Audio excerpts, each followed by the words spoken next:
Hello everyone, मेरा नाम है अमन और मैं आप सभी का स्वागत करता हूं agri entrance and BSc exams Adda 24/7 पर। तो आज के इस सेशन के अंदर हम बात करने वाले हैं सॉइल फॉर्मिंग प्रोसेस के बारे में, यानी मृदा निर्माण प्रक्रियाओं के बारे में। तो यह आज जो है हमारा सेकंड पार्ट रहने वाला है। फर्स्ट पार्ट के अंदर हमने बात कर ली थी कि बेसिकली सॉइल फॉर्मिंग प्रोसेस आपके किसे कहते हैं, और उसके क्लासिफिकेशन के अंदर हमने पढ़ा था कि दो टाइप्स के सॉइल फॉर्मिंग प्रोसेस होते हैं, एक फंडामेंटल एंड स्पेसिफिक। तो फंडामेंटल सॉइल फॉर्मिंग प्रोसेस के बारे में हमने पढ़ लिया था, जिसमें आपका ह्यूमिफिकेशन, इसके अलावा एलुविएशन, इल्यूविएशन एंड होरिजोनेशन के बारे में पढ़ा था। आज हमारा सेकंड पार्ट है और इसके अंदर हम बात करेंगे स्पेसिफिक सॉइल फॉर्मिंग प्रोसेस के बारे में। तो चलिए क्लास को स्टार्ट करते हैं। ये मेरा टेलीग्राम ग्रुप है, इसको सभी बच्चे ज्वाइन कर लेंगे जिन्होंने अभी तक ज्वाइन नहीं किया है। यहाँ पर आपको इस क्लास की पीडीएफ मिल जाएगी, जिससे आप प्रॉपर जो है आगे चल के इन फ्यूचर पढ़ सकते हैं। नोट्स आपके बने बनाए आपको मिल जाएंगे, ठीक है। देन आपका ये सिलेबस आप सभी को पता ही है, जो हमारा टॉपिक चल रहा था वो सेम ही है, कंटिन्यूस टॉपिक आपका। तो यहाँ पर हम टॉपिक की बात करेंगे तो सडनली जो आपका सॉइल फॉर्मिंग प्रोसेस यानी मृदा निर्माण प्रक्रियाओं की अगर हम बात करें तो ह्यूमिफिकेशन, एलुविएशन, इल्यूविएशन, होरिजोनेशन, जो कि आपके फंडामेंटल या बेसिक प्रोसेस थे। यानी कि ये वो प्रोसेस है जो कि हर एक मिट्टी के अंदर यानी हर एक सॉइल के अंदर क्या है देखने को मिलते हैं। बट कुछ आपके ऐसे प्रोसेस होते हैं जो कि एक स्पेसिफिक टाइप के सॉइल के अंदर ही देखने को मिलते हैं, या फिर कह लीजिए इन प्रोसेस से क्या है एक स्पेसिफिक टाइप की सॉइल ही बनती है। तो इसीलिए इन्हें क्या कहा गया है, स्पेसिफिक पैडोजेनिक प्रोसेस कहा गया है, जिसमें आपका calcification, gypsification, decalcification, podzolization, laterization and so on, ये सारे के सारे आपके आते हैं। तो अब हम जो है आगे इन स्पेसिफिक पैडोजेनिक प्रोसेस के बारे में वन वन करके जो है इनको डिटेल में थोड़ा पढ़ेंगे, यानी कि जो एग्जाम पॉइंट ऑफ व्यू से आपके जरूरी है। क्वेश्चन की अगर बात करें तो देखिए क्वेश्चन आपका या तो लॉन्ग फॉर्मेट में क्वेश्चन आएगा कि पैडोजेनिक प्रोसेस क्या होते हैं, यानी कि सॉइल फॉर्मिंग प्रोसेस को हम पैडोजेनिक प्रोसेस भी कहते हैं, पिछली क्लास में मैंने आपको बताया था, ठीक है। तो पैडोजेनिक प्रोसेस क्या होते हैं और कौन कौन से पैडोजेनिक प्रोसेस है उनके बारे में एक्सप्लेन कीजिए। तो आपको ये सारा का सारा एक्सप्लेन करना पड़ेगा डिटेल में। लेकिन अगर मान लीजिए आपसे पूछा जाए कि कैल्सिफिकेशन क्या होता है, डीकैल्सिफिकेशन क्या होता है, लेटराइजेशन या फिर आपका कह लीजिए यहां पर सोलनाइजेशन क्या होता है, सेलिनाइजेशन क्या होता है, तो इस तरीके से 1 नंबर या 2 नंबर में आपको पूछा जाए तो आपको पर्टिकुलर इस सॉइल फॉर्मिंग प्रोसेस के बारे में बताना होगा जिसके बारे में पूछा गया है। तो ऐसे क्वेश्चन आते हैं। तो यहां पर अब जो है हम बात करेंगे आपका स्पेसिफिक पैडोजेनिक प्रोसेस यानी कि स्पेसिफिक सॉइल फॉर्मिंग प्रोसेस के बारे में। स्पेसिफिक का मतलब आप लोगों को पता चल ही चुका है। स्पेसिफिक का कहने का मतलब क्या है कि ये जो आपके सॉइल फॉर्मिंग प्रोसेस है ये हर एक मिट्टी के अंदर यानी हर एक सॉइल के अंदर देखने को नहीं मिलेंगे। ये आपके स्पेसिफिक एक पर्टिकुलर जो है सॉइल के अंदर ही पाए जाते हैं, या फिर हम इसका उल्टा भी कह सकते हैं, यानी कि इन प्रोसेस के द्वारा जो है एक पर्टिकुलर टाइप की सॉइल बनती है, ठीक है। तो ये आपके स्पेसिफिक पैडोजेनिक प्रोसेस कहलाते हैं, यानी कि ये क्या है आपके एक तरीके से स्पेशलाइज्ड प्रोसेस होते हैं। क्या है आपके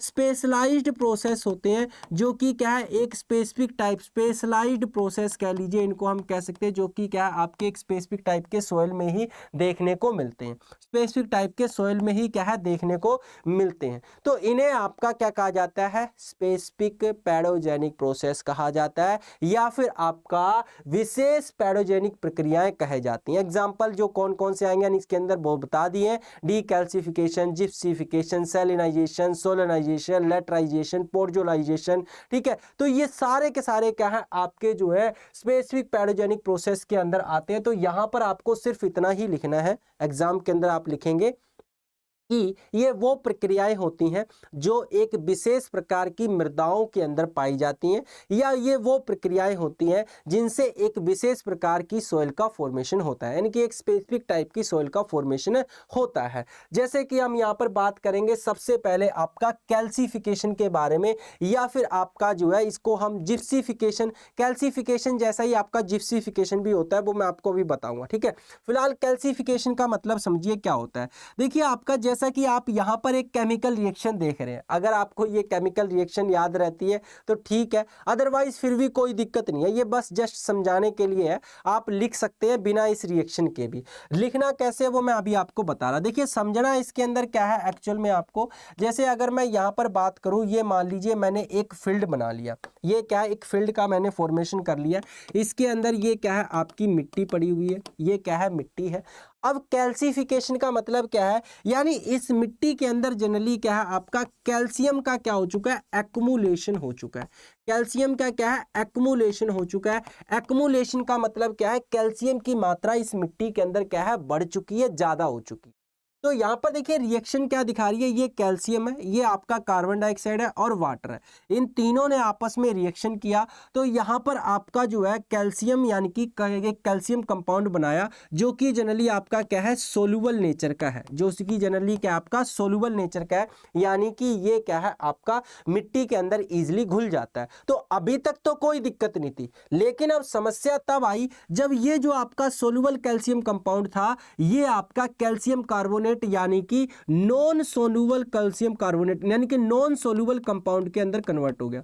तो कैल्शियम कार्बोनेट जो है ये आपका क्या है नॉन सोल्यूबल है। नॉन सोल्यूबल है यानी कि ये मिट्टी के अंदर क्या है जमा हो जाएगा, मिट्टी के अंदर इकट्ठा हो जाएगा, ये प्लांट को अवेलेबल नहीं होगा, ये प्लांट को अवेलेबल नहीं होगा। तो कैल्शियम कार्बोनेट जिसे चूना कहते हैं, आपने पता है ना चूना, तो ये जनरली क्या आपका कैल्शियम कार्बोनेट की इस तरीके से लेयर बना लेगा मिट्टी के अंदर, तो उसे ही क्या कहा जाता है आपका कैल्सिफिकेशन कहा जाता है। कैल्सिफिकेशन का मतलब यहाँ पर सिंपली यही है कि मिट्टी के अंदर कैल्शियम का एक्युमुलेशन होना, वो भी कौन सा फॉर्म में, नॉन अवेलेबल फॉर्म में, या फिर कह लीजिए इनसोल्यूबल फॉर्म में, या फिर नॉन सोल्यूबल फॉर्म में। ठीक है, तो ये आपका कैल्शियम कार्बोनेट यानी प्रिसिपिटेट बन जाते हैं, कहने का मतलब सॉलिड फॉर्म बन जाती है, जो कि आपकी क्या है मिट्टी के अंदर एक्युमुलेट हो जाती है। वही आपका क्या कहलाता है, कैल्सिफिकेशन कहलाता है। जैसा कि आप यहां पर देख सकते हैं पिक्चर के अंदर, ये आपकी सोयल की जो है यहां पर प्रोफाइल दिखाई गई है। तो यहाँ पर देखिए बिल्कुल व्हाइट आपको नजर आ रहा होगा, यानी यहाँ पर क्या हो चुका है कैल्शियम का एक्युमुलेशन हो चुका है। तो यहाँ पर लिखा है accumulation of calcium carbonate in soil profile, यानी सोइल प्रोफाइल के अंदर क्या होना है कैल्शियम कार्बोनेट का एक्युमुलेशन होना, वो क्या कहलाता है आपका कैल्सिफिकेशन कहलाता है। बस इतनी सी बात आपको लिखनी है। क्या लिखना है कि सोइल प्रोफाइल के अंदर कैल्शियम कार्बोनेट का एक्युमुलेशन होना वो क्या कहलाता है आपका जो है वो कहलाता है कैल्सिफिकेशन। बात समझ में आई? देन दिस में result in the development of calcic horizon, और इसकी वजह से क्या होगा आपका, देखिए यहां पर एक बिल्कुल व्हाइट कलर का अलग से ही आपका होरिजन डेवलप हो चुका है। लास्ट क्लास में मैंने बताया था ना आपको होरिजन क्या होते हैं, प्रोफाइल क्या होते हैं, हालांकि एक डिटेल टॉपिक है, वो आगे चल के हम इस टॉपिक को खत्म होने के बाद पढ़ेंगे, लेकिन एक बेसिक आइडिया मैंने आपको दिया था तो याद होगा। यानी कि यहां पर क्या एक नई लेयर जो है बन चुकी है, इस नई लेयर को हम क्या कहते हैं, क्योंकि कैल्शियम इसके अंदर है तो इसे इसका कैल्सिक होरिजन जो है इसे कह दिया जाता है। क्या बोला जाता है इसे, कैल्सिक होरिजन जो है बोल दिया जाता है। बस कहानी खत्म, बाकी आगे चीजें बस एक पॉइंट और याद रख लीजिए, वो क्या है कि ये आपकी एरिड या फिर सेमी एरिड रीजन के अंदर क्या है देखने को मिलती हैं। ये बेसिकली कहां पर जो है आपकी एरिड या सेमी एरिड रीजन के अंदर क्या है पाई जाती है। ये 3 पॉइंट आपने लिख दिए, आपके 2 नंबर पक्के हो जाएंगे, यानी कि अगर 2 नंबर का क्वेश्चन आता है तो ठीक है। देन इसका अगला जो आपका प्रोसेस था जिप्सीफिकेशन। तो जिप्सीफिकेशन का मतलब आप बता सकते हैं, बताओ जिप्सीफिकेशन का मतलब क्या होगा। जिप्सीफिकेशन का मतलब आप इजीली जो है आप बता सकते हैं, जिप्सीफिकेशन यानी जिप्सीफिकेशन जो है किसे कहेंगे भाई, क्या हो रहा है मुझे, है ना। ये देखिए आपका जिप्सीफिकेशन जो है किसे बोला जाएगा, बताओ भाई। जिप्सीफिकेशन का मतलब क्या है, जिप्सीफिकेशन का मतलब यहां पर आ जाएगा आपका, अभी भी स्पेलिंग गलत है ना। जिप्सीफिकेशन का पहले ही ठीक थी जनरली। जिप्सीफिकेशन का मतलब यहां पर क्या हो जाएगा, जिप्सीफिकेशन का मतलब हो जाएगा यानी एक्युमुलेशन ऑफ जिप्सम। क्या कहेंगे हम, एक्युमुलेशन ऑफ जिप्सम। लिख लीजिए भाई सभी बच्चे, एक्युमुलेशन ऑफ जिप्सम। कहने का मतलब ये है कि मिट्टी के अंदर जब जनरली क्या है जिप्सम का एक्युमुलेशन हो जाता है। जिप्सम आपकी कौन सी है, कैल्शियम सल्फेट डॉट 2H2O जो है ये आपकी क्या कहलाती है, जिप्सम कहलाती है। तो जिप्सम का जब क्या है मिट्टी के अंदर एक्युमुलेशन होता है तो उसे हम क्या कहते हैं, जिप्सीफिकेशन कहते हैं। अब तो ठीक है ना स्पेलिंग, तो अब ठीक है, तो उसे क्या कहा जाएगा, जिप्सीफिकेशन जो है बोला जाएगा। बस आगे चलते हैं, नेक्स्ट अब बात बात कर लेते हैं यहाँ पर डीकैल्सिफिकेशन, है ना। आपने देख लिया वर्ड सुने होंगे हाइड्रोजिनेशन एंड डीहाइड्रोजिनेशन। हाइड्रोजिनेशन का मतलब होता है वाटर का ऐड होना या फिर हाइड्रोजन का ऐड होना, ठीक है, यानी वाटर का ऐड होना हाइड्रोजिनेशन कहलाता है। डीहाइड्रोजिनेशन यानी हाइड्रेशन डीहाइड्रेशन वर्ड सुना है ना, तो डी का मतलब क्या हो गया, उसका जस्ट अपोजिट। तो यहां पर भी अपोजिट हो रहा है, डीकैल्सिफिकेशन। कहने का मतलब यहां पर क्या है कि जो कैल्शियम आपकी मिट्टी के अंदर एक्यूमुलेट हुई थी, यानी अभी हमने यहां पर देखा था ना कि ये सोइल प्रोफाइल थी, इस सोइल प्रोफाइल के अंदर क्या है, यहां पर जो है आपका कैल्शियम की लेयर बनी थी, कैल्शियम की लेयर बनी थी, एक होरिजन बना था जिसे हमने क्या कहा था, कैल्सिक होरिजन बोला था। क्यों बोला था इसको जो है हमने कैल्सिक होरिजन, इसलिए बोला था इसको कैल्सिक होरिजन क्योंकि जनरली क्या है यहां पर आपका कैल्शियम कार्बोनेट का एक्यूमुलेशन हुआ था। अब यही कैल्शियम कार्बोनेट क्या है आपका वापिस से सोलुबल फॉर्म में कन्वर्ट होगा और ये क्या हो जाएगा, यहां से लीच कर जाएगा, यानी नीचे चला जाएगा, नीचे वाली प्रोफाइल में चला जाएगा। तो इसे हम क्या कहते हैं, डीकैल्सिफिकेशन कहते हैं, यानी कि इस वाली प्रोफाइल से क्या हो चुका है, वो कैल्शियम आपका रिमूव हो चुका है। तो यहां लिखा देखिए, ये आपका कैल्शियम कार्बोनेट था जो कि कैसा था, इनसोल्यूबल था, इनसोल्यूबल था ना भाई, ये मिट्टी के अंदर क्या हो चुका था, एक्यूमुलेट हो चुका था। ऐसा कोई बच्चा तो नहीं है जिसको इनसोल्यूबल सोल्यूबल का मतलब ही नहीं पता होगा, घुलनशील अघुलनशील जिनको कहते हैं, ठीक है। तो ये इनसोल्यूबल था, तो ये कार्बन डाइऑक्साइड वाटर के साथ रिएक्ट करेगा और जनरली इसने क्या किया, यहां पर सोल्यूबल फॉर्म जो है वो बना ली, सोल्यूबल फॉर्म बन चुकी है, यानी पानी के साथ ये क्या है आपका डिसॉल्व होके नीचे चला जाएगा और इस लेयर से क्या है वो आपका कैल्शियम कार्बोनेट या कैल्शियम रिमूव हो जाएगा। तो इसी को हमने क्या कह दिया, डीकैल्सिफिकेशन कह दिया। यहां पर लिखा हुआ removal of calcium carbonate from soil by leaching. बहुत ही आसान है, क्लियर हो चुकी है तीनों टर्म। बताओ कौन कौन सी आपकी कैल्सिफिकेशन का मतलब, यानी कैल्शियम कार्बोनेट का सोइल प्रोफाइल के अंदर क्या होना, ऐड होना, यानी कि एक्यूमुलेट होना, वो आपका कैल्सिफिकेशन कहलाता है। जिप्सम का जो है सोइल प्रोफाइल के अंदर ऐड होना, वो एक्यूमुलेशन होना, वो क्या कहलाता है, जिप्सिफिकेशन कहलाता है। देन आपका कैल्शियम कार्बोनेट का सोइल प्रोफाइल से रिमूव होना, वो आपका क्या कहलाता है, डीकैल्सिफिकेशन कहलाता है। आई होप सभी बच्चों को क्लियर हो चुकी होगी, बहुत ही इजी टर्म है और आसानी से आपको समझ भी आ गई है ना। और ये मैंने आपको रिएक्शन ऑलरेडी बता दी है कि अगर आप लोग याद कर सकते हैं तो याद कर लीजिएगा, अदरवाइज कोई दिक्कत नहीं। वैसे आपको यहाँ पर दो ही कंपाउंड याद करने हैं, ये आपका एक CaCO3, दूसरा आपका CaHCO3 यानी कैल्शियम बाइकार्बोनेट, और ये आपका कैल्शियम कार्बोनेट, ये दो ही याद रखने हैं, बाकी याद करने की जरूरत नहीं है। ये तो आपको पता ही होगा ना, हाइड्रोजन वाटर और आपका कार्बन डाइऑक्साइड का तो पता ही है। तो इससे आपको क्या है, अगर आप इस तरीके से बता देते हैं कि ये क्या है आपका इनसोल्यूबल फॉर्म है, ये आपकी क्या है सोल्यूबल फॉर्म है, तो ये जनरली क्या है जब रिमूव हो जाती है यानी कि लीच कर जाती है, तो उससे क्या है एग्जामिनर को लगेगा कि हाँ आपको बहुत अच्छे से चीजें पता है और आपको वो अच्छे मार्क्स दे देगा, ठीक है। एज यूजुअल यानी कि आप लिख भी सकते हैं, कोई दिक्कत नहीं है, बट अगर आप ऐसे लिखते हैं तो आपके एक्स्ट्रा मार्क्स आपको मिल जाएंगे। एक्स्ट्रा मार्क्स कहने का मतलब ये है कि एग्जामिनर अगर आपको एक दो में से एक मार्क्स देना चाहता होगा, 1.5 मार्क्स देना चाहता होगा, तो वो 2 मार्क्स आपके दे देगा और उसका इंपैक्ट फिर बाकी क्वेश्चन पे भी पड़ेगा, ये बात आप अच्छे से जानते ही हैं। चलिए नेक्स्ट हम बात कर लेते हैं, अगला जो आपका स्पेसिफिक पैडोजेनिक प्रोसेस है वो है पोर्जोलाइजेशन। अगला प्रोसेस कौन सा आपका, पोर्जोलाइजेशन। अब ध्यान से सुनना सभी बच्चे, पोर्जोलाइजेशन क्या होता है। यहां पर आपको ये सबसे ऊपर वाली लेयर जो है सोइल की दिखाई दे रही है, उसके बाद आपको नीचे वाली लेयर यहां पर नजर आ रही होगी, देन आपको यहां पर एक नीचे और लेयर, यानी डिफरेंट लेयर आपको देखने को मिल रही होगी। देखिए दूर से अगर मैं देखता हूं तो यहां पर ये डार्क कलर की है, यहां पर ये हल्का सा जो है ग्रेइश कलर आपको नजर आ रहा है, हल्का सा ग्रेइश कलर देखने को मिल रहा होगा।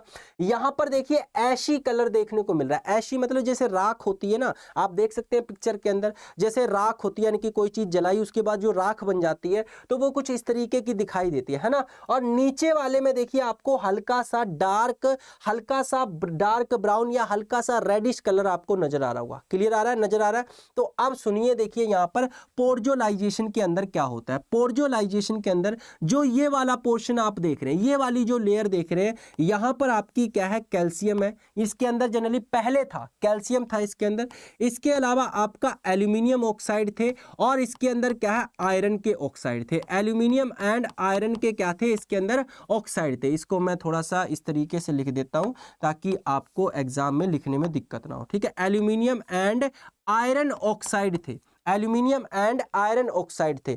तो ये जनरली क्या है आपके इस लेयर के अंदर प्रेजेंट थे। लेकिन अब मान लीजिए ये जो मिट्टी है आपकी ऐसे क्षेत्र में है, ऐसे एरिया में है जहां पर क्या है बारिश बहुत ज्यादा हो रही है। बारिश बहुत ज्यादा हो रही है तो उसकी वजह से क्या होगा, ये आपका कैल्शियम भी सोल्यूबल यानी कि पानी के अंदर घुल जाएगा। एल्यूमिनियम और आयरन ऑक्साइड भी क्या है पानी के अंदर घुल जाएंगे। पानी के अंदर घुलने की वजह से क्या होगा, जो ये आपके कैल्शियम, एल्यूमिनियम और आयरन ऑक्साइड है वो नीचे की तरफ आ जाएंगे, यानी नीचे वाली लेयर में आ जाएंगे। अब नीचे वाली लेयर में आ जाएंगे तो इस लेयर का कलर कैसा हो जाएगा, जैसा आपको दिखाई दे रहा है ऐसा हो जाएगा, जैसा आपको अभी नजर आ रहा है ना, यानी राख की तरह क्या हो जाएगा, इसका कलर हो जाएगा। तो इसी को हम क्या कहते हैं, पोर्जोलाइजेशन प्रोसेस करते हैं। यानी पोर्जोलाइजेशन प्रोसेस के अंदर क्या होता है, जो कैल्शियम है, कैल्शियम के साथ साथ आपका एल्यूमिनियम और आयरन ऑक्साइड है वो आपके लीच करते हैं। इसको क्या कहते हैं, लीचिंग कहते हैं। लीचिंग का मैंने आपको बताया था ना, लीचिंग किसे बोला जाता है, अच्छे से बताया था। तो मैं भाई सब बच्चों को ये चीज कहता हूं, अगर आपने प्रीवियस क्लास नहीं देखी है तो प्लीज प्रीवियस क्लास पहले देख के आए, उसके बाद आप ये क्लास देखें तो आपको अच्छे से समझ आएगी सारी चीजें, ठीक है। तो लीचिंग किसे कहा जाता है, यानी जब क्या आपका पानी के साथ सॉल्ट भी क्या आपके डिसॉल्व होकर नीचे की तरफ जाते हैं तो उसे हम लीचिंग कह देते हैं। तो यहाँ पर कैल्शियम आपका एक सॉल्ट है, यानी कि कैल्शियम कार्बोनेट या कैल्शियम जो है आपका बाइकार्बोनेट, वो आपके सोल्यूबल फॉर्म में होंगे, ठीक है। देन आपका एल्यूमिनियम एंड आयरन ऑक्साइड वो भी आपके एक तरीके से सॉल्ट है। तो ये डिसॉल्व होकर नीचे की तरफ क्या करेंगे, आपके मूव करेंगे, जिसकी वजह से ये जो आपकी लेयर है, ये जो आपका परत दिखाई दे रही है वो राख की तरह दिखाई देगी, यानी कि ऐश की तरह क्या है इसकी अपीयरेंस दिखाई देगी। किसकी तरह दिखाई देगी, ऐश की तरह, या फिर कह लीजिए राख की तरह क्या है ये आपका आपको नजर आएगी या दिखाई देगा। देखिए एल्यूमिनियम और आयरन ऑक्साइड होते हैं ना, इनकी वजह से मिट्टी का कलर कैसा होता है, रेड कलर का होता है। यानी एल्यूमिनियम और आयरन ऑक्साइड है, ये बात आप लिख लीजिए, एल्यूमिनियम एंड जो है आपके आयरन ऑक्साइड होते हैं, एल्यूमिनियम एंड आयरन ऑक्साइड होते हैं। ये मिट्टी को कैसा कलर देते हैं, रेडिश ब्राउन कलर जो है इनकी वजह से होता है। रेडिश ब्राउन कलर क्या है मिट्टी का, इनकी वजह से होता है। अब आपका एल्यूमिनियम और आयरन ऑक्साइड दोनों के दोनों क्या हो चुके हैं, रिमूव हो चुके हैं, क्योंकि वो नीचे लेयर में आ चुके हैं। तो अब उस मिट्टी का कलर कैसा हो जाएगा, राख की तरह हो जाएगा। बहुत बार मैंने सेम चीजें रिपीट कर दी हैं, आई होप सभी को आपको क्लियर हो चुकी होंगी, ठीक है। तो यहाँ पर देखिए आप थोड़ा सा समझ लेते हैं कि पोर्जोलाइजेशन जो टर्म है वो आपकी किस तरीके से जो आपकी ड्राइव की गई है, क्या मतलब होता है इसका। देन इसके अलावा पोर्जोलाइजेशन क्या है वो तो मैंने ऑलरेडी बता दिया। कहाँ कहाँ पर पोर्जोलाइजेशन देखने को मिलता है वो चलिए हम जान लेते हैं। तो एग्जाम में जिस तरीके से आपको लिखना है वो यहाँ पर देखिए है, ऑलरेडी मैंने आपको कॉन्सेप्ट समझा दिया। तो पोर्जोलाइजेशन जो वर्ड है ये एक रशियन वर्ड है, ठीक है। एक ये क्या है आपका रशियन वर्ड है, और इस रशियन वर्ड में भी देखिए आपके कौन से रशियन वर्ड से मिलकर बना है ये आपका, तो पोड जिसका मतलब होता है अंडर, अंडर का मतलब यहाँ पर क्या है जो है आपका सोइल सरफेस के नीचे, ठीक है। देन जोला का मतलब होता है ऐश या लाई, ऐश लाइक यानी कि राख की तरह, या हिंदी में भी लिखा हुआ है कि पोड का मतलब होता है नीचे और जोला का मतलब होता है राख जैसी। यानी कि जैसा कि आप यहाँ पर पिक्चर के अंदर देख रहे हैं, मिट्टी के नीचे यानी सरफेस सोइल जो है उसके नीचे आपको क्या है, राख जैसी मिट्टी आपको नजर आती है, वही इसका मतलब है। पोर्जोलाइजेशन का मतलब ही है राख जैसी मिट्टी का जो है निर्माण होना, राख जैसी जो है परत का निर्माण होना। बात समझ में आई। आगे देखिए, इन पोर्जोलाइजेशन एंटायर सोलम गेट लीच्ड। अब अंटायर सोलम का मतलब क्या है, तो ये चीज मैंने आपको, हालांकि सोलम के बारे में अभी इतना ज्यादा डिटेल में नहीं बताया है, लेकिन सोलम के बारे में मैं अब जब आपको सोइल प्रोफाइल पढ़ाऊंगा उस समय बताऊंगा। फिलहाल मैंने आपको इतना बताया था कि सोलम के अंदर आपका ए और बी ये दो प्रोफाइल क्या है सोलम के अंदर आते हैं। तो कहने का मतलब यहाँ पर ये है, ए प्रोफाइल आपका कौन सा है बताओ, ये आप देख रहे हैं ये वाला ए प्रोफाइल है, ये वाला क्या आपका बी प्रोफाइल हो जाएगा। तो यहाँ यानी कि यहाँ इस वाले रीजन से क्या है आपका लीचिंग जो है होती है, वही आपका लिखा है सोइलम गेट लीच्ड। लीच्ड होगा क्या होगा, कैल्शियम होगा, और कैल्शियम के साथ साथ क्या है आपके जो है अदर बेसिस भी होंगे। अदर बेसिस कौन कौन से हैं, तो वो देखिए आपके यहाँ पर आपके जो मैंने बताया था आयरन एंड एल्यूमिनियम ऑक्साइड। कौन से बताए थे मैंने, आयरन एंड एल्यूमिनियम ऑक्साइड क्या करेंगे, वो आपके लीच करेंगे। और लीचिंग की वजह से क्या होगी, जो आपका नया होरिजन बना है, यानी कि जो कि क्या है ऐश की तरह, राख की तरह दिखाई दे रहा है, वो आपका कैसा हो जाएगा, वो बेसिकली जो है एसिडिक नेचर का हो जाएगा, यानी अम्लीय नेचर का हो जाएगा। वो चीज आपको याद रखनी पड़ेगी, उसमें मैं कुछ नहीं कर सकता भाई, ठीक है। मैंने इतना बता दिया कि जनरली क्या आपके सॉल्ट लीच करेंगे, लीच करने से उसकी राख जैसी अपीयरेंस हो जाएगी, दिखाई देगा। और जो है सॉल्ट कौन कौन से लीच करेंगे, तो कैल्शियम लीच करेगा, कैल्शियम के साथ साथ आपका आयरन एंड एल्यूमिनियम ऑक्साइड करेंगे, जिसकी वजह से वो मिट्टी कैसी हो जाएगी, एसिडिक नेचर की हो जाएगी। अब बताइए लीचिंग ज्यादातर कहां पर होगी, लीचिंग ज्यादातर होगी कहां पर, जहां पर बारिश ज्यादा होगी, क्योंकि पानी ज्यादा होगा, तो पानी ज्यादा होगा तो वही तो मिट्टी के अंदर जाएगा, और मिट्टी के अंदर जब वो जाएगा तो वही आपका मिट्टी में अंदर अंदर नीचे की तरफ जाएगा, तो वही आपका क्या करेगा, आपका जो सॉल्ट है, नमक है, उनको घोल कर लेकर जाएगा। तो कहने का मतलब रिक्वायरमेंट का कहने का मतलब क्या है कि ये जो पोर्जोलाइजेशन प्रोसेस है, इस प्रोसेस के लिए क्या क्या कंडीशन चाहिए होंगी, यानी किस केस में पोर्जोलाइजेशन प्रोसेस देखने को मिलता है, किस केस के अंदर पोर्जोलाइजेशन होता है। तो ऐसी मिट्टियां या ऐसी जगह, ऐसे क्षेत्र जहां पर क्या है कोल्ड एंड ह्यूमिड क्लाइमेट होता है, कहने का मतलब जहां पर क्या है आपका टेम्परेचर कम रहता है। ह्यूमिड क्लाइमेट का मतलब जहां पर क्या आपकी बारिश ज्यादा होती है, यानी कि यहां पर बेसिकली क्या है आपका टेम्परेचर जो है वो क्या होगा, कम होगा। टेम्परेचर कम होगा तो इवेपोरेशन नहीं होगा, इवेपोरेशन कम, टेम्परेचर कम है तो इवेपोरेशन कम होगा, आपका बात समझ में, इवेपोरेशन ज्यादा नहीं होगा, यानी कि इवेपोरेट वाटर नहीं करेगा, तो सारा का सारा कहां जाएगा, वो जमीन के अंदर जाएगा। तो यानी कि टेम्परेचर क्या होगा, कम होगा, प्लस क्या है आपका यहां पर जो है रेनफॉल क्या होगी, ज्यादा होगी। रेनफॉल यानी कि बारिश क्या है यहां पर आपकी ज्यादा होगी, पहली कंडीशन तो ये है। दूसरा Sandy parent material, Sandy parent material का मतलब क्या है, आपने देखी होगी, एक होती है चिकनी मिट्टी, एक होती है रेतीली मिट्टी। जो रेतीली मिट्टी होती है उससे पानी आसानी से नीचे की तरफ चला जाता है, लेकिन चिकनी मिट्टी में पानी डालो तो वो नहीं जाता है। तो इसका मतलब क्या हुआ, रेतीली मिट्टी के अंदर आसानी से पानी नीचे की तरफ जाएगा, तो अगर सैंडी सॉइल हुई तो उसके अंदर लीचिंग आसानी से हो सकेगी, उसके अंदर जो आपके एल्यूमिनियम और आयरन ऑक्साइड है, कैल्शियम है, वो आसानी से नीचे की तरफ लीच कर जाएंगे। तो दूसरी कंडीशन क्या है, आपका सैंडी पेरेंट मटेरियल होना चाहिए। तीसरा है कोनिफेरस वेजिटेशन, ये आपका वेजिटेशन बेसिकली क्या है, देखिए जो कोनिफेरस वेजिटेशन होती है ये एक्चुअल में क्या करती हैं, आपका जो है एक तरीके से लगा लीजिए एसिडिक नेचर जो है सोइल के एसिडिक नेचर के लिए रिस्पॉन्सिबल होते हैं, यानी कि सोइल को जो है एसिडिक बनाती हैं। तो कोनिफेरस वेजिटेशन कैसी होती है, यानी कि जिनका कोन बनता है, जैसे कि आपने देखा होगा इस तरीके की कोन वाले जो प्लांट होते हैं, यानी कि इस तरीके से कोन जो बनाते हैं ना, उन्हें हम कोनिफेरस वेजिटेशन कहते हैं। तो कोनिफेरस वेजिटेशन क्या है आपकी, ये वाला पॉइंट हालांकि इतना मैटर नहीं करता, इसको आप याद रख सको तो रख लेना, अदरवाइज चलिए इसको मैं एक काम कर दूं, इसको हटा ही दीजिए, है ना। ये वाला कॉन्सेप्ट वाले जो है, ये वाला पॉइंट आप हटा दीजिए, यानी शंकुधारी वृक्षों के लिए वनस्पति होनी चाहिए पोर्जोलाइजेशन के लिए, ऐसा 100% जरूरी नहीं है, लेकिन ये दोनों कंडीशन आपकी जरूर देखने को मिलेंगी। टेम्परेचर कम होगा, रेनफॉल ज्यादा होगी, सैंडी सोइल आपकी होगी, यानी कि रेतीली मिट्टी होगी। तो ये दो पॉइंट आपको 100% ध्यान रखने हैं रिक्वायरमेंट में। अब उसके बाद नेक्स्ट आपका देखिए यहां पर आ जाती है, अगला है लेटराइजेशन प्रोसेस। अगला प्रोसेस कौन सा आपका, लेटराइजेशन प्रोसेस। लेटराइजेशन का मतलब, इसका मतलब है ईंट। अब ईंट का मतलब क्या है वो मैं अभी आपको बताऊंगा। मतलब ईंट देखी है आपने, ईंट देखी होगी आप लोगों ने, ईंट के भट्टे पे ईंट बनते हुए देखी है, हो सकता है रियल में ना देखी हो, लेकिन आपने जो है सोशल मीडिया पे देखा होगा, ईंट जो है किस तरीके से सांचे में मिट्टी को डाला जाता है, उस मिट्टी को फिर क्या है आपका जो है हाई टेम्परेचर पर हम क्या करते हैं, उसको गर्म करते हैं, फिर जाके वो क्या बन जाती है, ईंट बन जाती है, यानी कि एक कठोर जो है रूप ले लेती है, पत्थर का रूप ले लेती है। कहेंगे वो ईंट आपकी किससे बनी है, मिट्टी से ही तो बनी है, लेकिन वो इतनी हार्ड हो चुकी है, और कैसे रंग की हो जाती है, लाल रंग की हो जाती है। कुछ वहां यहाँ पर देखिए, इसको मैं इसलिए बता रहा हूं क्योंकि यहाँ पर क्या है उसका रिलेशन है। ये मिट्टी देख रहे होंगे आप, ये कैसी दिखाई दे रही है आपको, लाल कलर की आपको नजर आ रही होगी, यानी लाल रंग की दिखाई दे रही होगी।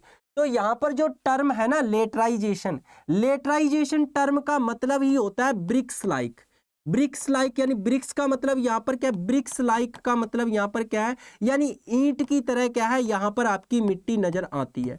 ईंट की तरह क्या है आपकी दिखाई देती है, या ईंट जैसी लिख लीजिए, ईंट की तरह नहीं, ईंट जैसी लिख लीजिए। यहां पर क्या है मिट्टी दिखाई देती है। ईंट कैसी होती है आपकी, लाल रंग की होती है, और हार्ड भी आपकी होती है। यहां पर भी देखिए मिट्टी क्या है, लाल रंग की है, और यही मिट्टी जब क्या है इसको हाई टेम्परेचर मिलेगा तो ये क्या हो जाती है, कठोर हो जाती है, हार्ड हो जाती है। जैसा कि यहाँ पर हल्का हल्का आपको लोगों को नजर भी आ रहा होगा, हल्का हल्का दिखाई भी दे रहा होगा कि ईंट की तरह क्या है इसकी संरचना देखने को मिल रही है, कठोर हो रखी है, हार्ड हो रखी है।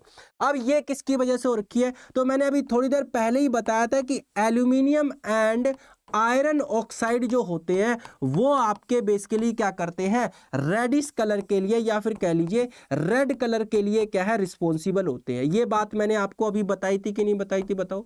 यानी आयरन एंड एल्यूमिनियम ऑक्साइड जो है वो रेड कलर के लिए रिस्पॉन्सिबल होते हैं, ये जस्ट थोड़ी देर पहले ही बताया था। तो यहां पर देखिए ये जो मिट्टियां हैं, इन मिट्टी के अंदर क्या है, आयरन एंड एल्यूमिनियम ऑक्साइड जो है वो आपके रिच अमाउंट में पाए जाते हैं। यानी आयरन एंड एल्यूमिनियम ऑक्साइड जो है वो आपके रिच अमाउंट में क्या है एक्युमुलेट होते हैं, रिच अमाउंट में जो है देखने को मिलते हैं। ये बात आपकी है इन मिट्टियों के अंदर, यानी जो लेटराइजेशन प्रोसेस है वो वहां पर होता है जिन मिट्टियों के अंदर क्या है आयरन एंड एल्यूमिनियम ऑक्साइड जो है अधिक अमाउंट में यानी कि अधिक मात्रा में क्या है पाया जाता है।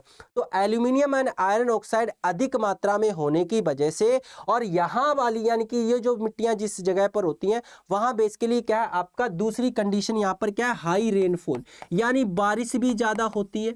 हाई रेनफॉल यानी बारिश भी ज्यादा होती है। नेक्स्ट आपका क्या है, टेम्परेचर भी हाई रहता है, टेम्परेचर भी क्या है आपका हाई रहता है। तो जिसकी वजह से क्या है आपका जो ये मिट्टी आप दे रहे हैं, टेम्परेचर तापमान बहुत ज्यादा होने की वजह से वो जनरली क्या है कठोर हो जाती हैं, ड्राई होती हैं। जब सूखती हैं तो वो आपकी कठोरपन यानी कि ईंट के जैसा क्या है कठोरता देखने को उनमें मिलती है। तो इसे हम क्या कहते हैं, लेटराइजेशन प्रोसेस कहते हैं। आई होप सभी आपको क्लियर हो चुका होगा। बताओ सभी बच्चों को समझ आ गया, सभी बच्चों को क्लियर हो चुका है लेटराइजेशन का मतलब क्या है। एक बार मैं फिर से बता देता हूँ। देखिए ये जो लेटराइजेशन प्रोसेस है, लेटराइजेशन का मतलब ही होता है ब्रिक्स लाइक, यानी कि ईंट जैसी। जैसा कि आप यहाँ पर देख सकते हैं ईंट आपकी कैसी होती है, जनरली लाल रंग की होती है हल्के, और क्या है कठोर होती है। तो यहाँ आप दे रहे हैं ये मिट्टी क्या आपकी लाल रंग की है और हार्ड है, कठोर है। ऐसा क्यों है, क्योंकि इन मिट्टियों के अंदर यानी जहां पर लेटराइजेशन होता है वहां पर बेसिकली क्या आपका आयरन और एल्यूमिनियम ऑक्साइड जो होते हैं, जो कि क्या रेड कलर के लिए रिस्पॉन्सिबल होते हैं, वो इन मिट्टियों के अंदर ज्यादा पाए जाते हैं। इन मिट्टी के अंदर आयरन एल्यूमिनियम ऑक्साइड ज्यादा होने की वजह से, साथ ही साथ टेम्परेचर ज्यादा होने की वजह से यहाँ पर क्या है ये आपका इस तरीके से ईंट का आकार ले लेती है, यानी कि लाल रंग की मिट्टी का निर्माण करती है। प्लस वो क्या आपकी जब ड्राई होती है ये मिट्टी तो वो क्या है ईंट का आकार लेती है, हार्ड हो जाती है। तो उसी को हम लेटराइजेशन कहते हैं। आई होप आप सभी को क्लियर हो चुका होगा। यहां पर देखिए जो एग्जाम में आपको लिखना है वो मैंने दे दिया है, ठीक है। तो एग्जाम में क्या लिखना है, the term laterite is derived from the word later means bricks और टाइल, यानी कि जो लेटराइजेशन टर्म है वो आपकी लेटर टर्म से क्या है ड्राइव की गई। यानी यहाँ पर लेटराइट है, लेटराइजेशन क्या है आपका प्रोसेस है, और लेटराइट क्या है आपकी मिट्टी होती है, ठीक है। जो आप ये देख रहे हैं ना, ये रेड कलर की जो सोइल है, रेड सोइल भी आपकी होती है, एक लेटराइट या लेटराइटिक सोइल भी होती है। आगे चल के मैं आपको पढ़ाऊंगा, नेक्स्ट सेमेस्टर के अंदर पढ़ेंगे हम। तो वहां पर हम क्लासिफिकेशन ऑफ सोइल के बारे में जब पढ़ेंगे तब मैं आपको बताऊंगा वहां पर red soil, laterite and lateritic soil. तो जो लेटराइट वर्ड है उसका मतलब यानी कि वो जनरली क्या आपका लेटर शब्द से लिया गया, जिसका अर्थ होता है ब्रिक्स या ईंट। और लेटराइजेशन क्या आपका प्रोसेस है, वो प्रक्रिया है जो कि क्या हो रही है, लेटराइट सोइल या लेटर जो लेटराइट सोइल है उनका निर्माण कर रही है, उनका फॉर्मेशन कर रही है। तो यहां पर देखिए when dried soil become very hard like a brick, यानी कि जब ये सूखती हैं तो ईंट की तरह क्या हो जाती है, ये कठोर हो जाती हैं, जैसा कि मैंने बताया था। नेक्स्ट आपका इन मिट्टियों के अंदर जनरली क्या आपका सेस्कियो ऑक्साइड, सेस्कियो ऑक्साइड का मतलब यहां पर जो है आपको सेस्कियो ऑक्साइड शब्द याद रहेगा तो बहुत अच्छी बात है। अदरवाइज आपको सिंपली लिख देना है कि आयरन और एल्यूमिनियम ऑक्साइड क्या है इनके अंदर जो है ज्यादा अमाउंट में पाए जाते हैं, रिच अमाउंट में पाए जाते हैं, 70 से 80% तक क्या है देखने को मिलते हैं। तो आपको ये फैक्ट याद रहेंगे तो ज़्यादा आपका आंसर जो है ऑथेंटिक होगा, आंसर की वैल्यू क्या है ज़्यादा होगी। तो याद रखना आयरन एंड एल्यूमिनियम ऑक्साइड जो होते हैं उन्हें एक टर्म इस्तेमाल करते हैं, उसके लिए उसको हम सेस्कियो ऑक्साइड कह देते हैं। क्या कहते हैं उसको? सेस्कियो ऑक्साइड बोल देते हैं। तो आयरन एंड एल्यूमिनियम ऑक्साइड क्या है आपके अधिक मात्रा में क्या है पाए जाते हैं। कितने? लगभग 70 से 80% देखने को मिलते हैं। जो आपका सोइल है ना, मिट्टी है, उसमें जो भी मिनरल है उनका लगभग 70 से 80% क्या है यही देखने को मिलते हैं। नेक्स्ट आपका सच सोइल्स आर कॉल्ड लैटराइट्स और लेटोसोल्स या फिर ऑक्सीसोल्स। ये ऑक्सीसोल्स आपका ऑर्डर है, याद मत रखिए, मैं कह रहा हूं अभी भूल जाइए, इसको याद मत करिए क्योंकि आप फिर इतनी चीजें आपको याद नहीं रहेंगी, सिर्फ भूल जाइए। अब सिर्फ इतना याद रखना है कि जब जनरली क्या है इसकी ऐसी मिट्टियां जिनके अंदर सेस्की ऑक्साइड यानी आयरन एल्यूमिनियम ऑक्साइड एक्यूमुलेट होते हैं 70 से 80% तक देखने को मिलते हैं, उन मिट्टियों से जनरली यानी कि वो आपकी कैसी लैटराइट सोइल का फॉर्मेशन करती हैं। ये तो आपको याद रखना पड़ेगा और ये मैंने आपको बता ही दिया कि लैटराइट शब्द वो आपका लेटर से लिया गया जिसका मतलब ब्रिक्स या ईंट होता है, जिसका मतलब ब्रिक्स या ईंट होता है। और जब ये सूखती हैं, ड्राई होती हैं, तो ईंट के जैसे कठोरता का जो है रूप ले लेती है, ईंट के जैसा रूप ले लेती है, यानी हार्ड भी होती है प्लस जो है रेड कलर की भी होती है। नेक्स्ट यहाँ पर देखिए अगला पॉइंट ये आ जाता है कि आखिरकार जो लेटराइजेशन प्रोसेस है उसके लिए रिक्वायरमेंट क्या होगी। जिस तरीके से पोर्जुलाइजेशन प्रोसेस के लिए रिक्वायरमेंट थी ना, सेम उसी तरीके से लेटराइजेशन प्रोसेस के लिए भी रिक्वायरमेंट है। और वो ऑलरेडी मैं आपको बता चुका हूं कहीं ना कहीं कि आपका क्या होगा, ट्रॉपिकल क्लाइमेट होगा। ट्रॉपिकल क्लाइमेट का मतलब यानी उष्ण कटिबंधीय जलवायु होगा। सर आप कहोगे सर आपने तो ऐसा कुछ भी नहीं बताया अभी, अब मुझे बताओ ट्रॉपिकल क्लाइमेट कौन सा होता है। ट्रॉपिकल क्लाइमेट कौन सा होता है? देखिए 3 क्लाइमेट आपके होते हैं, आप लोगों ने पढ़े होंगे, मैं एक बार आपको रिवाइज करवा देता हूं। एक होता है आपका ट्रॉपिकल क्लाइमेट, ठीक है। दूसरा होता है आपका सब ट्रॉपिकल क्लाइमेट, सब ट्रॉपिकल क्लाइमेट। देन आपका तीसरा होता है आपका टेम्परेट क्लाइमेट। तीसरा कौन सा होता है? Temperate climate. बताओ पढ़ा है कि नहीं पढ़ा? आप लोगों ने पढ़ा होगा। टेम्परेट क्लाइमेट का मतलब जहां पर टेम्परेचर कम रहता है, जैसे आपके पहाड़ी क्षेत्र होते हैं, हिमाचल वाला क्षेत्र हो गया या उत्तराखंड के जो पहाड़ी वाला क्षेत्र हो गया, वो आपका टेम्परेट क्लाइमेट के अंदर आएगा। जम्मू कश्मीर वाला एरिया हो गया, वो आपका टेम्परेट क्लाइमेट के अंदर है। टेम्परेट क्लाइमेट का मतलब जहां पर क्या है आपका टेम्परेचर जनरली क्या रहता है, कम रहता है। टेम्परेचर क्या रहता है, कम रहता है। सब ट्रॉपिकल का मतलब यहां पर जनरली जो है आपका टेम्परेचर जो है वो कैसा देखने को मिलता है, आपको जो है एवरेज देखने को मिलता है। एवरेज ना जो है ज्यादा रहेगा ना ज्यादा कम रहेगा। सर्दियों में थोड़ा कम हो जाता है, गर्मियों में क्या है थोड़ा ज्यादा हो जाता है, यानी कि बहुत ना ही कम है ना ही ज्यादा है। ट्रॉपिकल का मतलब होता है जहां का टेम्परेचर थोड़ा क्या है हाई रहता है, जहां का टेम्परेचर क्या है थोड़ा ज्यादा रहता है। और मैंने ये बात बताई थी, यानी लेटराइजेशन सोइल का फॉर्मेशन वहां पर लेटराइट सोइल का फॉर्मेशन वहां पर होता है, या लेटराइजेशन प्रोसेस वहां पर देखने को मिलता है जहां पर क्या है तापमान आपका ज्यादा होता है। तो ट्रॉपिकल के अंदर जनरली क्या है तापमान भी ज्यादा होता है, इसके साथ ही साथ क्या है आपका यहाँ पर जो है रेनफॉल भी अच्छी खासी होती है, यानी कि यहाँ पर जनरली क्या है रेनफॉल भी ठीक ठाक देखने को मिलती है। साथ ही साथ आपका क्या है टेम्परेचर भी जनरली क्या होता है हाई होता है। तो रेनफॉल के समय जब आपकी बारिश होती है तो बारिश की वजह से क्या होता है, जो आपकी लेयर थी है ना, इसके अंदर जनरली क्या है जो एल्यूमिनियम एंड आयरन ऑक्साइड थे वो तो क्या आपके यहीं पर एक्यूमुलेट रहते हैं, लेकिन बाकी के जो सॉल्ट हैं वो आपके क्या कर जाते हैं, लीच कर जाते हैं। बाकी के सॉल्ट लीच कर जाते हैं, तो बचा क्या अब इस लेयर के अंदर सिर्फ और सिर्फ आयरन एंड एल्यूमिनियम ऑक्साइड बचा। तो ये आपका रेनफॉल का ये काम होता है। ट्रॉपिकल का काम क्या होता है, हाई टेम्परेचर का काम क्या होता है, तो जब आपका आयरन एंड एल्यूमिनियम ऑक्साइड बचा और ये क्या है अब मिट्टी आपकी ड्राई होगी, सूखेगी, तब क्या करेगी, ईंट का रूप ले लेगी। तो पहली रिक्वायरमेंट क्या है कि ट्रॉपिकल क्लाइमेट होना चाहिए। दूसरी आयरन रिच पेरेंट मटेरियल होना चाहिए या आयरन रिच रॉक्स होनी चाहिए।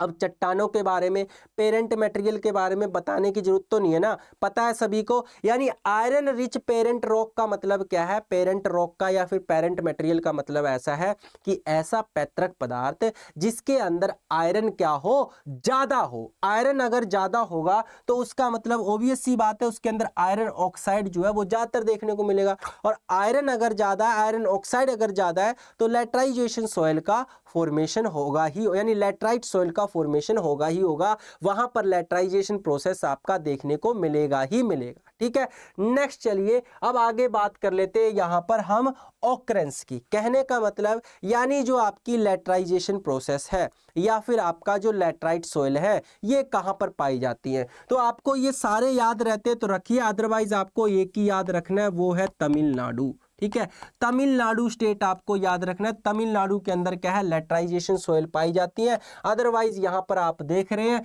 कुछ जनरली जो है आपका केरला का कुछ पार्ट देखने को मिलता है, तमिलनाडु हो गया, कर्नाटका एंड महाराष्ट्र हो गया। यहाँ पर क्या है आपकी जो लेटराइजेशन सोइल है या फिर कह लीजिए लेटराइजेशन सोइल नहीं लेटराइट सोइल है, वो आपकी क्या है देखने को मिलती है। लेटराइजेशन एक प्रोसेस है और लेटराइट आपकी एक सोइल का प्रकार है। बात समझ में आई। चलिए आगे बढ़ते हैं, अब नेक्स्ट बात कर लेते हैं यहां पर जो है आपका सैलिनाइजेशन के बारे में, यानी लवणीकरण के बारे में। सैलिनाइजेशन अब देखिए क्या होता है, ध्यान से सुनना सभी बच्चे। सैलिनाइजेशन किसे कहते हैं? सैलिनाइजेशन यानी सैलिनाइजेशन का सिंपल सा मतलब यहां पर क्या है, सॉल्ट का एक्युमुलेशन होना। सॉल्ट का एक्युमुलेशन होना या सॉल्ट का क्या है सरफेस पर, सोयल सरफेस पर एक्युमुलेशन होना, वो क्या कहलाता है आपका सैलिनाइजेशन कहलाता है। क्या कहलाता है?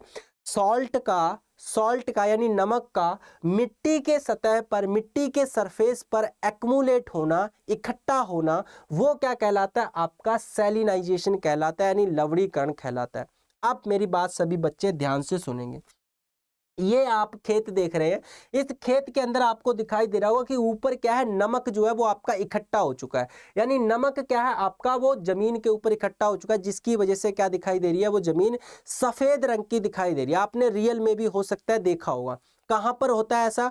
ऐसा ज्यादातर उन क्षेत्रों में होता है, उन एरियाज के अंदर होता है जहां पर जनरली क्या है बारिश कम होती है, पानी जो है कम होता है, यानी कि मिट्टी के अंदर क्या है मॉइस्चर की कमी रहती है। अब ये होता कैसे, वो बात ध्यान से सुनो।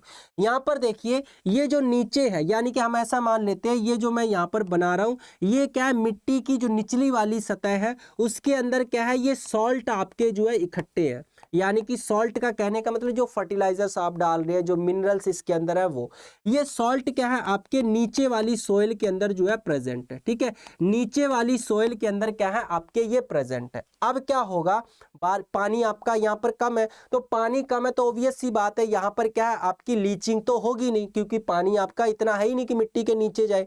अब यहां पर क्या है टेम्परेचर ज्यादा होगा, इन क्षेत्रों के अंदर क्या होगा, टेम्परेचर ज्यादा होगा, टेम्परेचर क्या है हाई होगा, प्लस जो है आपका मॉइस्चर की क्या है मिट्टी के अंदर क्या होगी, डेफिशिएंसी होगी, यानी मॉइस्चर की क्या होगी, कमी होगी। अब टेम्परेचर ज्यादा है, मॉइस्चर की कमी है, तो बताओ क्या होगा, जो मिट्टी के अंदर जो आपका थोड़ा बहुत पानी है वो आपका क्या होगा, इवेपोरेट होगा, उसका क्या होगा जनरली जो है इवेपोरेशन होगा, यानी वो पानी जनरली क्या है इवेपोरेशन से क्या होगा आपका उड़ जाएगा। इवेपोरेशन से क्या है वो आपका पानी जो है उड़ जाएगा। लेकिन इवेपोरेशन से सिर्फ पानी उड़ेगा, नमक नहीं उड़ेगा। समुद्र से नमक कैसे निकालते हैं बताओ? समुद्र से नमक कैसे निकाला जाता है? ऐसे ही तो निकाला जाता है। उस पानी को हम इकट्ठा करते हैं, उस पानी से क्या है यानी कि उसे धूप में रखा जाता है, जिससे क्या होता है आपका पानी, प्योर पानी तो उड़ जाता है, लेकिन नमक जो है वो आपका रह जाता है ना। सेम उसी तरीके से यहाँ पर भी यही होगा कि पानी तो आपका उड़ जाएगा, लेकिन नमक जो है, जो सॉल्ट जो है वो आपके यहीं पर रह जाएंगे, वो आपके यहीं पर रह जाएंगे। अब देखिए नमक आपके पहले तो मिट्टी के सतह पर थे नहीं, फिर ये आए कहां से? तो ये कहां से आए, जो ये नीचे आपका नमक है ना, ये आपका क्या है पानी के साथ घुलकर ऊपर की तरफ जाएगा, पानी के साथ घुलकर ऊपर की तरफ जाएगा। ऊपर की तरफ क्यों जाएगा भाई? तो आपने एक जो है आपने एक प्रोसेस के बारे में सुना होगा या एक एक्शन के बारे में सुना होगा जिसे हम कैपिलरी एक्शन कहते हैं। जिसे क्या बोला जाता है? कैपिलरी एक्शन बोला जाता है। अब कैपिलरी एक्शन का मतलब क्या है वो मैं अभी आपको बताऊंगा। फिलहाल एग्जांपल सुनिए। क्या आपने कभी ऐसा देखा है अपने घर में कि आपके घर की दीवारों के ऊपर यानी नीचे से ऊपर तक क्या धीरे धीरे नमी जा रही है? नीचे से ऊपर तक क्या धीरे धीरे आपकी नमी जा रही है। या फिर आपने सिंपल सा, चलिए बताता हूँ, एक कागज लीजिए, उस कागज को क्या है आप एक ग्लास के अंदर डुबा दीजिए, पूरा मत डुबाइए, आधा डुबाइए। धीरे धीरे आप देखेंगे कि वो कागज क्या ऊपर तक पूरा गीला हो जाएगा। कैसे गीला हो जाएगा? कि नीचे से पानी क्या है धीरे धीरे ऊपर जा रहा है। तो कैपिलरी एक्शन का मतलब कैपिलरी मतलब पतली सी ट्यूब, कैपिलरी मतलब पतली सी ट्यूब। तो जैसे कि ये क्या है, मिट्टी है, इस मिट्टी के अंदर क्या है, इस तरीके से बारीक बारीक जो है ट्यूब पाई जाती है, बारीक बारीक क्या इस तरीके की नलियां होती हैं जो हमें दिखाई नहीं देती हैं लेकिन इसके अंदर होती हैं। अब इसमें क्या है आपका, जैसे ये पानी है तो ये पानी आपस में क्या है जुड़ा हुआ है एक दूसरे से, ठीक है। तो जब ये मान लीजिए ये सरफेस वाला पानी इवेपोरेट होगा तो नीचे वाला पानी ऊपर जाएगा, फिर नीचे वाला ऊपर जाएगा, फिर नीचे वाला ऊपर जाएगा, इस तरीके से धीरे धीरे करके क्या है ऊपर चला जाएगा। यही क्या कहलाता है आपका, इसको हम क्या कहते हैं, कैपिलरी एक्शन बोलते हैं। क्या बोला जाता है इसे, कैपिलरी एक्शन कहा जाता है। तो कैपिलरी एक्शन से क्या होगा, जो सॉल्ट आपके नीचे मिट्टी के अंदर प्रेजेंट है वो भी आपके क्या है सतह पर आ जाएंगे, और जिससे क्या होगा, जो मिट्टी की सतह वो कैसी दिखाई देगी, आपको सफेद दिखाई देगी, जैसा कि आप यहां पर देख रहे हैं। कैसी नजर आएगी आपको बताओ, बिल्कुल सफेद दिखाई देगी। और यही क्या कहलाता है आपका जो है, इसी को हम सैलिनाइजेशन कहते हैं या लवणीकरण कहते हैं। अब बात ये आ जाती है, अभी तक तो हम कॉन्सेप्ट को समझ रहे थे, कॉन्सेप्ट हमने समझ लिया, अब थोड़ा सा हम इसको टेक्निकली समझते हैं। कहने का मतलब, अब आपके मन में ये क्वेश्चन आना चाहिए कि सर नमक एक्यूमुलेट होंगे, लेकिन कौन से नमक एक्यूमुलेट होंगे, कौन से सॉल्ट एक्यूमुलेट होंगे, तो वो आपको पता होना चाहिए। तो वो कौन से होंगे, यहां पर देखिए, salts of sulfate and chlorides of calcium, magnesium, sodium and potassium। Calcium, magnesium, potassium, यानी कि यहां पर सल्फेट एंड क्लोराइड। कहने का मतलब आपका क्या है, चलिए यहां पर देखिए आपने, इसका मतलब यह है कि कैल्शियम सल्फेट हो गया, मैग्नीशियम सल्फेट हो गया, सोडियम सल्फेट हो गया, पोटेशियम सल्फेट हो गया, या कैल्शियम क्लोराइड हो गया, मैग्नीशियम क्लोराइड हो गया, सोडियम क्लोराइड हो गया, पोटेशियम क्लोराइड हो गया, ये सारे के सारे क्या है आपके सॉल्ट हैं। तो अगर मैं इनको देखिए प्रॉपर लिखता हूं तो आप कैसे लिखेंगे, आप लिखेंगे यहां पर कैल्शियम सल्फेट, यानी कि कैल्शियम सल्फेट हो गया। इसके अलावा आप लिखेंगे यहां पर मैग्नीशियम सल्फेट, यानी ये आपका मैग्नीशियम सल्फेट हो गया। इसके अलावा नेक्स्ट आपका आ जाएगा सोडियम सल्फेट, तो आपका ये जनरली क्या है, सोडियम सल्फेट आ गया। इसके अलावा आपका नेक्स्ट आ जाएगा पोटेशियम सल्फेट, यानी कि ये क्या है आपका पोटेशियम सल्फेट हो गया। तो ये तो क्या हो गए, सल्फेट वाले सॉल्ट हो गए। अब आ जाओ आप क्लोराइड वाले पे, तो ये जनरली आपका कैल्शियम क्लोराइड हो गया, ये जनरली क्या है आपका जो है मैग्नीशियम क्लोराइड हो गया, ये क्या है आपका सोडियम क्लोराइड हो गया, ये क्या है आपका पोटेशियम क्लोराइड हो गया। तो ये सारे के सारे सॉल्ट क्या होंगे, आपके मिट्टी की सतह पर एक्यूमुलेट हो जाते हैं, यानी मिट्टी की सतह पर क्या है इकट्ठे हो जाते हैं। उसी को हम क्या कहते हैं भाई, उसी को सैलिनाइजेशन कहा जाता है। किसी को कोई दिक्कत नहीं है, बताओ सभी को क्लियर हो चुका है। सैलिनाइजेशन का मतलब एक्यूमुलेट कैसे होते हैं वो मैंने बता दिया, कैपिलरी एक्शन के द्वारा।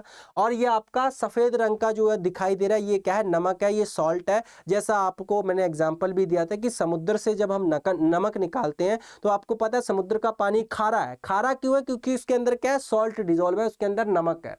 तो जब हम उस पानी को इवेपोरेट करते हैं तो पानी तो उड़ जाता है, लेकिन नमक क्या है उसके पीछे छूट जाता है, जिसको हम खाने के लिए प्रयोग करते हैं। कौन सा नमक होता है वो, कॉमन सॉल्ट या फिर टेबल सॉल्ट उसे कहते हैं। फॉर्मूला क्या होता है उसका, सोडियम क्लोराइड उसका फॉर्मूला होता है। सोडियम क्लोराइड, जो घरों में आप नमक खा रहे हैं ना, उसका फॉर्मूला क्या है, सोडियम क्लोराइड उसका फॉर्मूला है, ठीक है। तो ये आपके नमक जो है वो एक्यूमुलेट हो जाते हैं और इस तरीके से खेत क्या दिखाई देता है आपको, सफेद दिखाई देता है। आप बताओ ये जो कंडीशन है आपकी कहां पर आपको नजर आएगी, आगे मैंने लिखा हुआ है या नहीं, हाँ नहीं हुआ, चलो कोई बात नहीं, मैं बता देता हूं।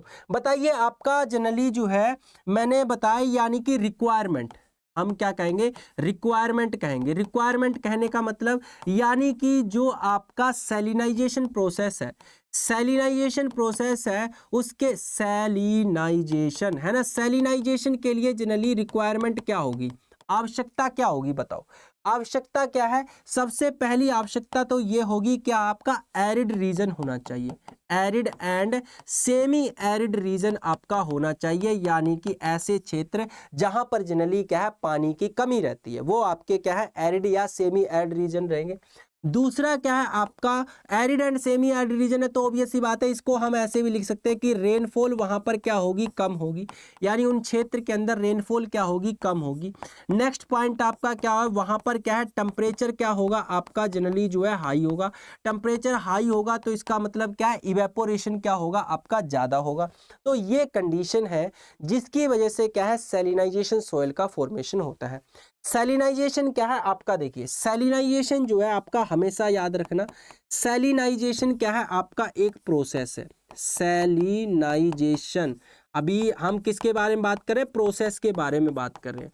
सैलिनाइजेशन क्या है, एक प्रोसेस है। अब सैलिनाइजेशन प्रोसेस से जो सोयल बनती है, जो सोयल बनती है, वो सोयल आपकी कौन सी बनती है, सलाइन सोयल बनती है। कौन सी सोयल बनती है, सलाइन सोयल बनती है। यानी कि जो ये आप मिट्टी देख रहे हैं ना, ये मिट्टी आपकी कैसी मिट्टी कहलाएगी, सलाइन सोयल इसे हम कहेंगे। क्या कहेंगे इसको, सलाइन सोयल कहेंगे। सलाइन का मतलब क्या हो गया आपका, वही नमक।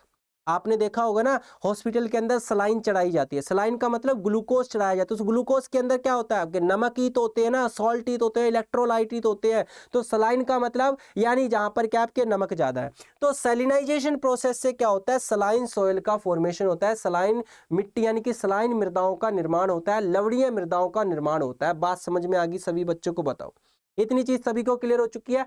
अगला देखिए यहाँ पर नेक्स्ट आता है डीसैलिनाइजेशन, है ना, क्लियर हो गया। डीसैलिनाइजेशन बताओ, अभी मैंने बताया था हाइड्रेशन, डिहाइड्रेशन, यानी हाइड्रेशन का उल्टा डिहाइड्रेशन, देन आपका सैलिनाइजेशन का उल्टा क्या होगा, डीसैलिनाइजेशन होगा। कहने का मतलब आप देखिए यहां पर क्या है, हमने अभी क्या किया था, हमने एक खेत लिया था जिसके अंदर आपका क्या है, यहाँ पर वाइट यानी कि सॉल्ट जो है एक्मुलेट हो चुके थे। ये आपका क्या है, नमक मान लीजिए, यहाँ पर क्या है, एक्मुलेट हो चुके हैं। भाई क्या बात है, मैंने इतनी बढ़िया आर्ट बना दिया है ना। नमक क्या है, यहाँ पर एक्मुलेट हो चुके हैं। ये जो सफेद रंग के आपको नजर आ रहे हैं, ये आपके क्या है, एक्चुअल में सॉल्ट है। ये क्या है, आपके सॉल्ट है। अगर मुझे इन सॉल्ट को रिमूव करना है तो बताइए क्या है। ये सॉल्ट कैसे हैं, सोलुबल सॉल्ट है, यानी कि ये पानी के अंदर आसानी से घुल जाते हैं। तो बताइए मैं क्या करूंगा इनको रिमूव करने के लिए, मेरे पास सिंपल सा तरीका होगा। वो तरीका क्या होगा कि मैं इस खेत के अंदर क्या कर दूंगा, पानी भर दूंगा। पानी भर दूंगा यानी कि मैं इस खेत के अंदर क्या कर दूंगा, फ्लडिंग कर दूंगा। फ्लडिंग का मतलब मैं पानी भर दिया मैंने। अब जब मैं इस खेत के अंदर पानी भर दूंगा तो बताओ क्या होगा, नमक जो जो भी नमक आपके यानी जो भी सॉल्ट, यानी पर सोडियम क्लोराइड है, पोटेशियम क्लोराइड है, मैग्नीशियम क्लोराइड है, कैल्शियम क्लोराइड है, या फिर आपका सोडियम सल्फेट है, मैग्नीशियम सल्फेट है, कैल्शियम सल्फेट है, पोटेशियम सल्फेट है, वो सारे के सारे क्या है आपके पानी के अंदर घुल जाएंगे। पानी के अंदर घुल जाएंगे, देन क्या करूंगा मैं, उस पानी को जो है इस खेत से रिमूव कर दूंगा, निकाल दूंगा। तो आपका क्या होगा, सॉल्ट खत्म हो जाएंगे ना, कि भाई है ना, सॉल्ट क्या है, खत्म हो जाएंगे। दूसरा तरीका क्या होगा, मैं उन सॉल्ट को यानी कि मैं उस पानी को नहीं निकालूंगा, मैं क्या करूंगा, उसी पानी को लीच होने दूंगा, यानी उसी पानी को लीच होने दूंगा। तो ये जो सॉल्ट है ये आपके लीच होके नीचे चले जाएंगे, यानी मिट्टी की निचली सतह पर चले जाएंगे और वहां पर पौधे की जड़ें नहीं पहुंचेंगी। तो जनरली क्या इस तरीके से भी हम क्या कर सकते हैं, इस मिट्टी से नमक को रिमूव कर सकते हैं। कर सकते हैं कि नहीं कर सकते बताओ। यानी जैसे आपने मान लीजिए कपड़े धोए, ठीक है, कपड़े धोने के बाद आपने क्या किया, उसमें जो कपड़ों पे साबुन लगा है, उसको साबुन को आप कैसे रिमूव करेंगे, उसको पानी में डुबोएंगे, यानी कि उसको खंगालेंगे, उसके बाद उस पानी को हटा देंगे, फिर दूसरा पानी लेंगे, फिर खंगालेंगे, फिर हटा देंगे। सेम उसी तरीके से है ना। तो नमक आपका यहाँ पर है, तो आपको क्या करना है, इसके अंदर पानी भरना है, नमक उसके अंदर घुल जाएंगे, उस पानी को हटा दो, नमक रिमूव हो गए। फिर से पानी भरो, फिर से हटा दो, नमक रिमूव हो गए। दूसरा तरीका क्या है आपका, पानी भरा रहने दो और वो नमक क्या है, ऑटोमेटिक आपके नीचे जो है लीच कर जाएंगे। बस यही क्या कहलाता है, आपका डीसैलिनाइजेशन कहलाता है। यानी कि यानी जो सलाइन सोयल होती हैं, लवणीय मृदाएं होती हैं, उनसे सॉल्ट को रिमूव करना, सॉल्ट को रिमूव करना, वो क्या कहलाता है, आपका डीसैलिनाइजेशन कहलाता है। Removal of excess soluble salt from the profile by leaching, यानी कि मिट्टी से अत्यधिक घुलनशील लवणों को लीचिंग द्वारा हटाना, वो क्या कहलाएगा, आपका जो है डीसैलिनाइजेशन कहलाएगा। क्या कहेंगे उसे, डीसैलिनाइजेशन कहेंगे। बताओ किसी को कोई दिक्कत है अभी तक, सभी को क्लियर हो चुकी है ना। यानी कि ये हमने क्या किया, इस फील्ड के अंदर पानी को भरा, पानी को भरने के बाद नमक उसके अंदर घुल चुके हैं, नमक घुलने के बाद हमने क्या कर दिया, उसकी लीचिंग कर दी, यानी उसको क्या कर दिया, इस तरीके से लीच आउट करवा दिया, जिससे नमक क्या है नीचे की तरफ चले जाएंगे। वही आपका क्या कहलाता है, डीसैलिनाइजेशन जो है कहलाता है। आई होप सभी बच्चों को ये चीजें क्लियर हो चुकी होंगी। सभी को क्लियर हो चुकी है। तो आज की क्लास के अंदर जो है हम इतना ही पढ़ेंगे। बाकी के जो आपके प्रोसेस बचे हैं ना, कुछ प्रोसेस आपके और रह चुके हैं इंपॉर्टेंट, जैसे कि आपका मैं बात करूं सैलिनाइजेशन हमारा हो चुका है, डीसैलिनाइजेशन कर लिया, सोलोनाइजेशन, अल्कलाइनाइजेशन, पेडोटर्बेशन, आर्जिलेशन। ठीक है, ये आपके कुछ और इंपॉर्टेंट टर्म बची हैं, यानी कि प्रोसेस बचे हैं, जिन्हें हम नेक्स्ट क्लास के अंदर कवर करेंगे और अगली क्लास में आपका ये टॉपिक जो है कंप्लीट हो जाएगा। ये मेरा टेलीग्राम ग्रुप रहा भाई, सभी बच्चे इसको ज्वाइन कर लेंगे। यहां पर मैं इस क्लास की पीडीएफ दे दूंगा, जो मैंने लिखा है वो भी, और जो इस पे ऑलरेडी लिखा हुआ था वो भी आपको मिल जाएगा। ठीक है, देन आपका इसके साथ ही साथ अगर आपको वीडियो पसंद आई हो तो प्लीज वीडियो को लाइक करना, शेयर करना और कमेंट सेक्शन के अंदर जरूर बताना क्या आपको सारी चीजें क्लियर हो चुकी हैं, क्या आपके सारे कॉन्सेप्ट क्लियर हो चुके हैं, किसी में कोई डाउट तो नहीं है। अगर कोई डाउट है तो आप कमेंट सेक्शन के अंदर कर दीजिए, मैं नेक्स्ट क्लास के अंदर उसको कवर कर दूंगा। अदरवाइज आप मेरे टेलीग्राम ग्रुप से जो है जुड़िएगा, वहां पर आप मुझसे बातचीत कर सकते हैं, चैट कर सकते हैं, या फिर आप मुझसे वॉइस मैसेज से बात कर सकते हैं। ठीक है, चलिए मिलते हैं नेक्स्ट सेशन के अंदर। अपना ध्यान रखिए और तैयारी करते रहिए। Thank you.